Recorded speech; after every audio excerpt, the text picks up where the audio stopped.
You're in the right place. Activate Live starts now.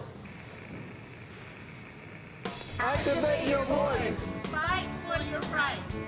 Speak up. Speak out. We're union and we're proud. Go Union. Welcome to Activate Live. Live from Biloxi, Mississippi. We're at the IAM Wood, Pulp, and Paper Conference, and we have nearly 100 people here. We actually have a live studio audience behind me, and if you want to take a look at them, they've come from all over the country, and we're going to tell you a little bit about the conference and what the theme is and talk to a few people. And we also have some trivia questions for you. So we've had plenary sessions going on, breakout sessions, more breakout sessions are coming. But we're going to start by talking to the IAM Woodworking Department's Chief of Staff, Mike Rose, who is sitting right next to me. Thanks for being here, Mike. Thank you. So Mike, first tell us a little bit about the theme of the conference. The theme of the conference, of course, is to organize within this industry, likewise employers that are non-union across the U.S.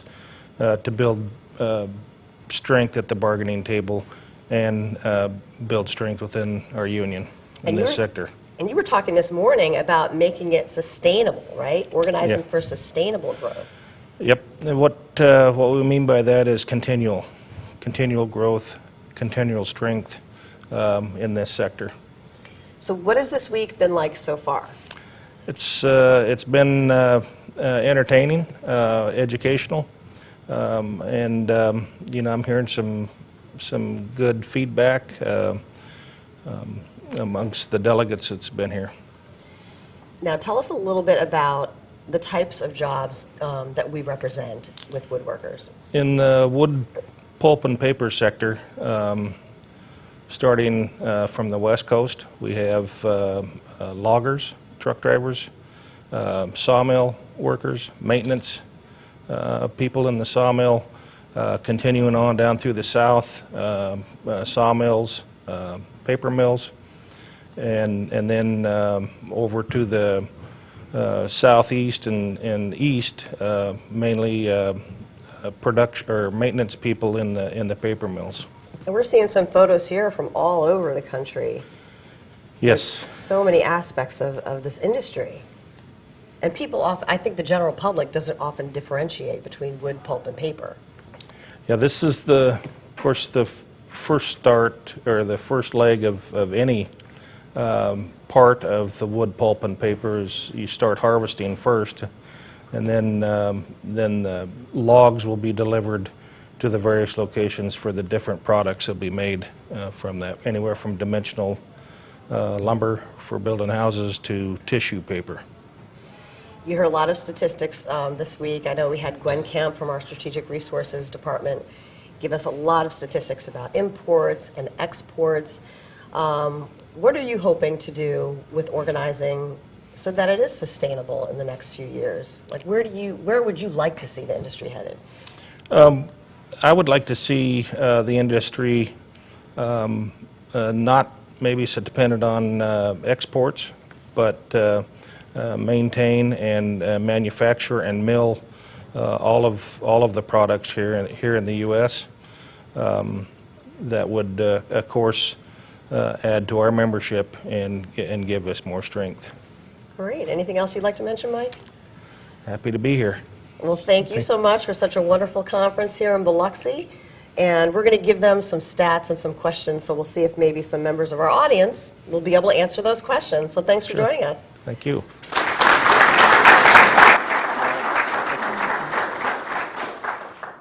And we want to remind you that you can comment on this program at any time.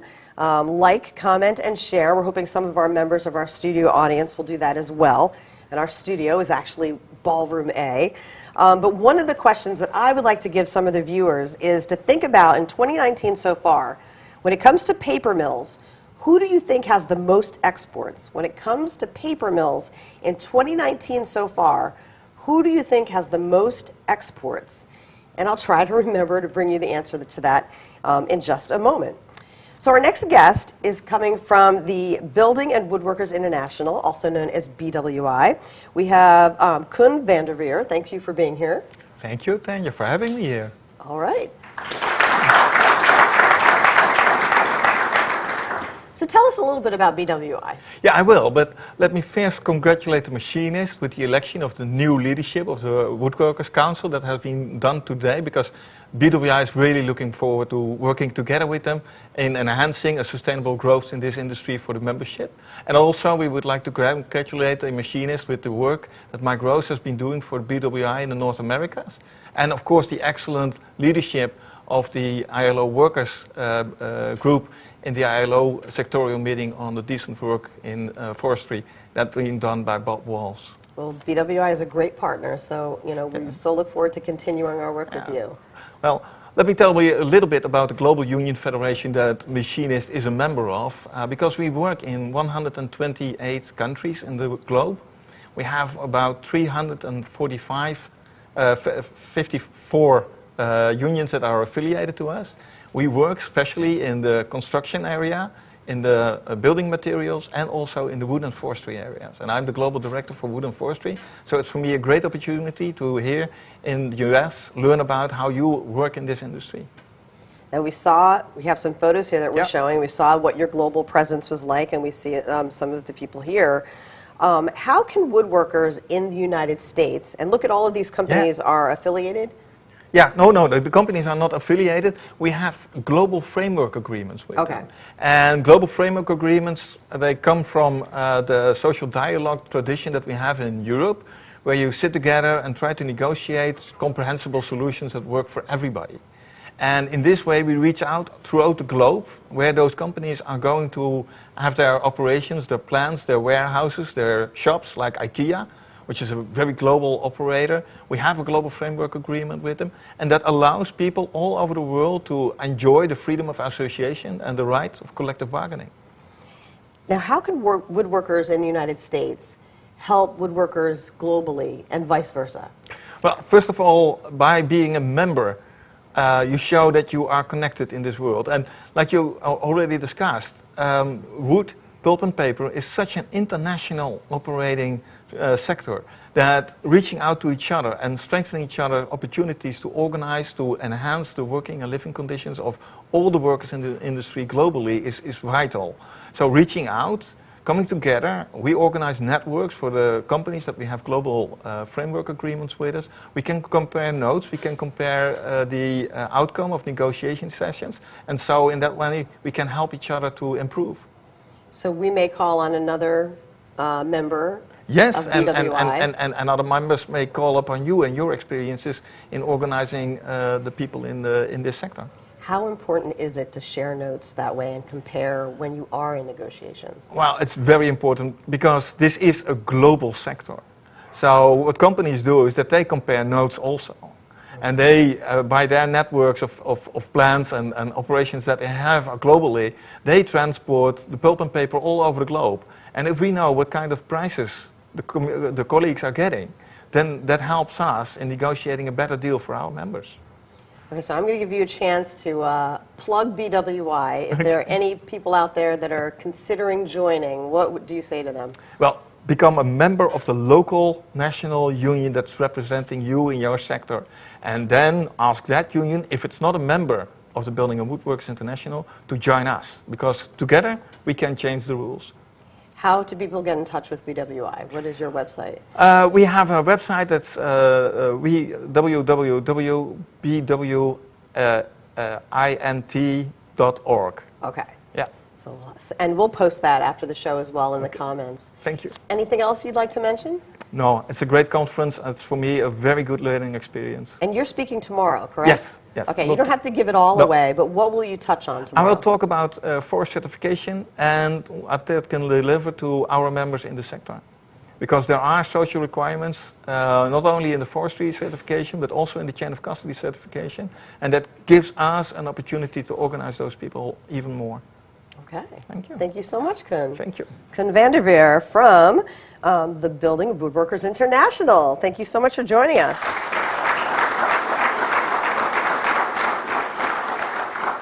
And you too can comment as well on Facebook, Twitter, or YouTube. On Facebook in the comments, Twitter, just hit the reply button. And also on YouTube, we have live chat as well. Now, I mentioned earlier to find out if you can comment which country you thought in 2019 had the most exports when it came to paper mills.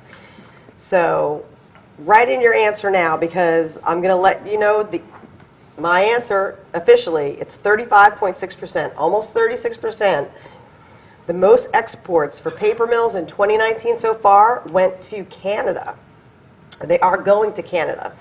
So is that what you expected? Let us know. We have some other stats as well.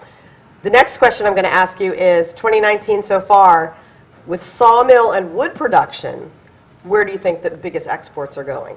That's sawmill and wood production. Where do you think the biggest exports are going? And after this next interview, we'll give you the answer to that. So we have with us Rick Dahn from IAM Business Rep, who's also an organizer from District 65. Please welcome Rick. Hi, Tanya.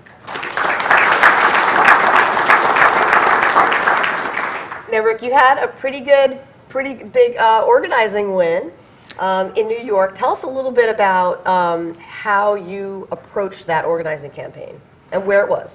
Well, it's in Niagara Falls, New York, right in the falls.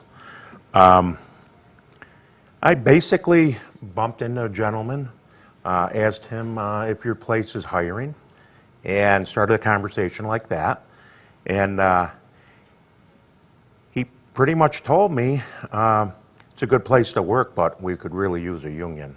So right then I saw that door open.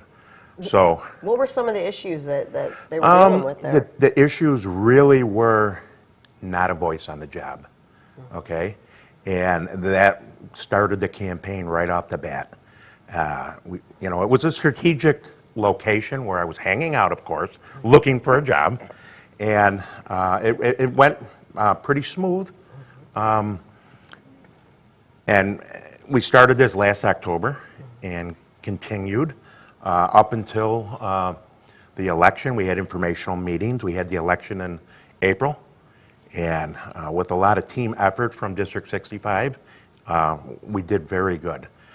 We were able to go wall to wall in this place with probably a cost of $500. Wow. Okay? So what was your biggest challenge? Was there a challenge? The biggest challenge was just trying to use our resources as best we could, and trying to give the people their space, not trying to push them into a corner, letting them go at their own pace. You know what I mean? Nobody likes to be crowded. Nobody likes to be, pressured into doing something. Listening to the workers, listening to their concerns, and knowing that it was not a money issue really opened the door to, relating to these people. When did you know it was going to be a win, organizing? When I first met these leads. The two leads were fantastic, Greg and Sean. They were unbelievable, and we were able to take they actually had a company handbook, okay? So once we got access to the company handbook and found out who their so-called non-union negotiating committee was, it was a lot smoother moving forward, knowing what the needs were and being able to relate to these individuals, like I said, and we had informational meetings with a lot of members, and the company did put on a huge anti-union campaign. How did you deal with that? We countered everything they did, okay? Rumor has it they spent close to $2 million on this campaign. And I told these guys up front, we're not going to go in there with a third of signings, card signings. I wanted 2/3. So there's 115 people there, and we ended up getting 66 cards signed. And at the end of the day, it was a close vote. It was 54 to 49. And that's very close. And I look at this, and Ron Warner, our DBR, District 65, look at this. The campaign is not over. We have to get that first contract, okay? That's one of the reasons why I came down here, to see if I can open my arms up to the wood, paper, and pulp folks and see if we can get some backing, because it's going to be a hard road getting this first contract. That's what I was going to ask you. How hard is it to get that first one? It's going to be tough. We're going to use, any tools we have, which means our communication department in the international, the folks here, our local congressmen and senators, which we already gave a heads up to. So we're ready to go. We're going to use the media if we need to. And we need to get these folks a first contract. They need a contract. There's a lot of safety concerns at this facility. Them are the main issues. Safety. I think that's huge, especially with a union. That's like number one for me, are safety issues. Yes. Wow. So we've already had dialogue with the company, and we should be going into negotiations in the near future. We basically, I don't want to say sold this, because I'm not a salesman, but we basically told this committee that our union's different in the fact that we're democratic, okay? We vote for everything. So we have to stick to our word, and we're having nominations this coming week for a negotiating committee, and we'll have elections next week, and we're ready to go. So Tell us a little bit about the company and what the workers do for their jobs. the company is, it's a cardboard corrugated manufacturer. They also use, they do a lot of recycling, and it's a mill. I don't know much about the paper industry. This is the first of it. But that's about all I can report at this time until I get more info. I know that they're a very profitable company, and they have a lot of plants in North America, a lot of union contracts up in Canada. But I would say there's a number of, there's at least 7 of them in New York State. Okay. So this presents an opportunity. You've got Absolutely. one down. But like I said, the campaign is still going on, so we can't let our guard down. Well, we wish you the best of luck. Congratulations on Thank the you very organizing win. Any parting words to other organizers out there? Just listen to the people. Try not to push people into a corner, you know, and force them to sign that card. Give them their distance, you know. Nobody likes to be crowded and forced to a timeline, so give them their space at first. Listen to their needs. That's very important, you know. Try not to break off and do your own agenda. Try to follow their priorities. Rick, before you go, remind us again where you started out and where you're located now. Because you're in District 65, right? I'm in District 65. I worked as a journeyman machinist for over 36 years, and I just got brought on last year, January of 18, as a business rep organizer. Prior to that, I was president of my local, 1691, and District 65 vice president. All right. Well, thank you so much, Rick Dahn, for joining us. Thank you very much. And good luck out there. Thank you. Great. Yeah. Stay right there. Rick's going to sit next to me while I give you all the answer to our last trivia question. So we were saying in 2019 so far, in terms of sawmill and wood production, who had the biggest exports? So this was 2019 so far. Sawmill and wood production, who do you think had the biggest exports? You guys want to yell out who you think it is?